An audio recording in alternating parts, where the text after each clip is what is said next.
oldu, süzülüp geldi. Bu dünya sen gelenden nurla bezendi.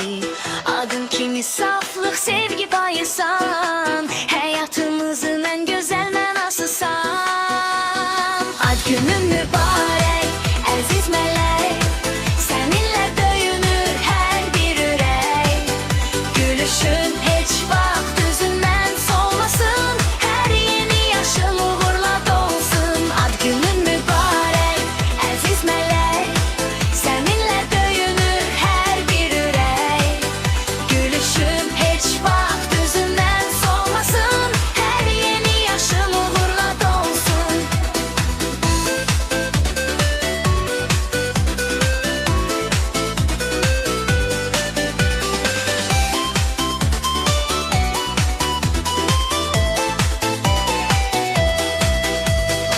Arzu edirik sənə sonsuz xoşbəxtlik, ömrün boyu sürsün bu gözəllik. Uğurlar hər addımda səni izləsin, bütün arzuların gerçəyə